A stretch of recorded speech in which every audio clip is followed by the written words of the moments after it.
It's not hard to find a repositioning cruise for $35 a night. At first, that looks like an incredible deal, but is it?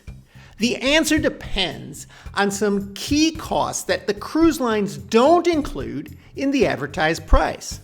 But I've been on many repositioning cruises, and in this video, I'm going to tell you exactly what you need to look out for and how to calculate the real cost so that you can figure out if that repositioning cruise you've been eyeing is really a good deal. I'm Gary with Optimal Cruising, bringing you the cruise insider information you need to avoid mistakes, save money, and protect yourself so that you can have your best cruise ever.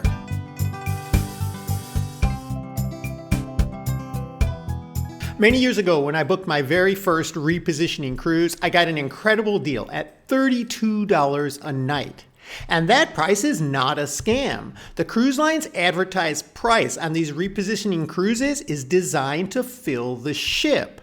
Because traditionally, a lot of these repositioning cruises have slightly lower interest than the typical circular Caribbean cruise or Mediterranean cruise. And you can still find incredible deals on many repositioning cruises, but that rock bottom price is not where the cruise line makes their money. It's how they get more bodies and people on that cruise ship. And these itineraries typically include many sea days in a row where the cruise lines are hoping that passengers will open up their wallet and spend more money on high profit items on board. And this is where the cruise line's big revenue opportunity comes in, because once you're on board, you're a captive audience. The cruise line is a monopoly at sea, and everything you buy on board that ship is making them a huge profit.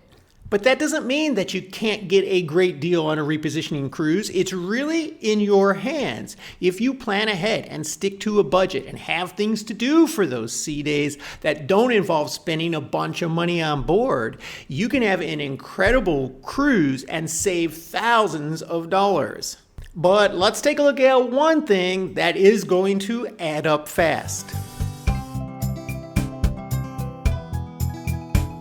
One thing I didn't think about on my first repositioning cruise was that the gratuities add up faster. So whether you pay gratuities automatically through the cruise line or you bring cash and pay your gratuities in cash, you have to bring a lot more money for these longer cruises because those gratuities you really have to calculate per day. If you spend on average about $20 a day per person on gratuities, and that's pretty typical on the higher end of what the major cruise lines charge, you'll spend $140 for a 1-week cruise per person.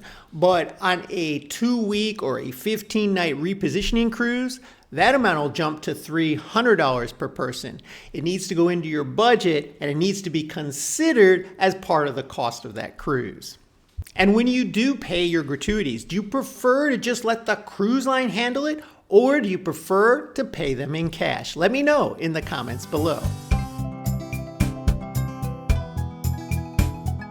I've booked the typical 7-night Caribbean or Bahamas or Mexican cruise many times without even thinking about the flight, and then booked the flight later on. Because when you're flying from one city to another inside the United States, there's a lot of fluctuation. There's certain times you can find really good deals, and you have some flexibility because you can fly into different cities sometimes and maybe drive an extra 45 minutes but save a few $100s.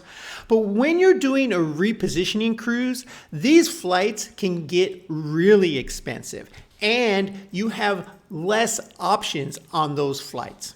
So before you ever book a repositioning cruise, it's a must to check flight pricing and probably just book and lock in that flight because it can be quite expensive. In fact, the price of that one-way airline ticket could be more than the entire price of the repositioning cruise.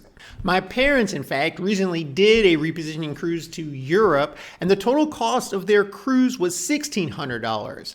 But the cost of their flights back home were $2,200. Now, granted, they have a particular airline they always like to use, and it may have been a reason that price was a little higher. But you have to look at these things before you consider that cruise to be a great value. Some times of year, you can find a great one-way airline price. I have found prices between Europe and the US for as low as $350 one way. But you're not always going to find such a good deal. And especially if your cruise is taking you or bringing you back from Japan or Australia or Hawaii, those types of one-way flights can be a lot more expensive and they can erode away that great cruise deal. Speaking of deals, we maintain an updated list of the best cruise deals you can book right now. If you'd like a copy of that, just comment deals or click on the deals link in our description. I've always been an advocate of getting to your embarkation port the day before. This way, if something goes wrong, bad weather, something with your flight, you won't miss your cruise. But that does incur an extra hotel cost into the trip. However, if you're booking a repositioning cruise, you may need more than one night. In fact, you may want several nights just to explore that city that you're starting or ending the cruise in. I mean, if I'm taking a cruise to Rome, am I just getting on the flight and coming back home once I get there? Probably not. I'm going to want to spend a little time in Rome. The same goes for a lot of these exotic destinations that the repositioning cruises start or end in. If you were going to be planning a trip through Europe anyway, a repositioning cruise is a great way to get there and a great deal. But if you're just going to spend an extra couple nights or you're going to get there a couple nights ahead of the cruise, consider the hotel costs. And while the flight and the hotel are extras that add on to the cost of your trip, they don't even come close to what some cruisers spend on this next thing. So the cruise line gave you a great deal on that repositioning cruise because they needed to get more people on that ship. But they have the same strategies to take back that savings from you once you're on board. And one of the big ones is all of the packages. Because every package you buy for a repositioning cruise that is, let's say, between 13 and 18 nights long is going to be more than double the cost of a typical package that you would buy on a one-week cruise in the Caribbean or the Bahamas. So if you're buying the Wi-Fi package, that's going to be a whole lot more expensive than what you're used to on a 7-night cruise. Same thing goes for the drink package. I mean, those packages can be between $1,000 and $1,200 or more for a repositioning cruise. And then if you like things like the specialty restaurants, you might be eating there a little bit more on the longer cruise. If you're a gambler or a casino player, you're going to have a whole lot of time to spend in that casino. And maybe you'll win something, but you might drop a lot more money into those machines or those tables because on a typical one-week cruise, you only have maybe 2 sea days. And the other days you're in port and the casino's closed anyway. So the total number of hours that you have available to play on a repositioning cruise is a lot more than on a typical one-week cruise. And then there are smaller things you might find yourself spending more money on at a premium, like shopping, if you need little sundry items that you forgot to bring or that you might have used up during the cruise. If you need to do laundry, because these are longer cruises and not all ships have self-service laundry, so you might have to pay a little extra for that. Once you get on board, the cruise line is not really giving you any discounts. They might make it sound like that. They might have some spa specials or drink specials, but this is how they make their money back. If you've been on a repositioning cruise, let me know. Do you buy that drink package for these long cruises or just go a la carte? In my experience, probably the one most important factor in determining whether that repositioning cruise is really a good deal for you or a bad deal is whether you like sea days. Personally, I like sea days. Most repositioning cruises have a week or more of sea days, but I know many cruisers who don't like sea days at all. So no matter how cheap that price is, they're not going to enjoy that cruise. And those type of people who get bored on sea days are probably the ones who are going to end up spending a whole lot more money because they need something to do. They need some entertainment. They're not wanting to just sit back and read or just watch some downloaded videos and relax. So knowing what you prefer makes a big difference. And that's why I always tell first-time cruisers to try cruising on a shorter cruise before doing a repositioning cruise. Every time I go on a repositioning cruise, I do see tons of cruisers participating in all the onboard activities, the games, sometimes just meeting other cruisers and playing cards or other things, going to some of the shows, doing some of the dance lessons. There's usually going to be like free aerobics classes and other things that the ships put on during these cruises with extended sea days. And if you're that type of person, then this is going to be a great deal cruise for you. And then there is one more thing that is usually a lot more expensive on repositioning cruises. I'll get to that next. But first, if you would take a minute and hit that like button, subscribe to our channel. It helps us grow and you won't miss our next video. I've been cruising for decades to the Bahamas, the Caribbean, Mexico, and it's usually pretty easy to get around at most of those ports. For one thing, most everywhere they speak English. And in most of these island countries, or even in Mexico, they will accept US dollars. So you don't have to think or plan a lot ahead. You can a lot of times do excursions on your own, get a day pass somewhere and take a taxi.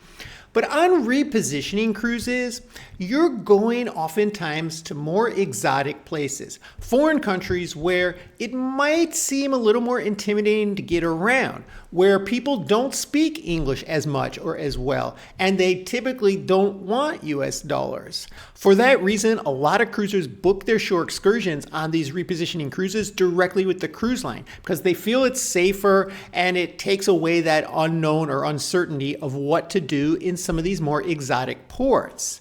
However, those excursions are a lot more expensive usually than what you can find in the Caribbean. Now, there are some ways around this. I have 2 links to companies that I have used, Shore Excursions Group and Viator, in my description, and they do offer incredible tours all over the world that you can get often for a fraction of the price that the cruise line will charge.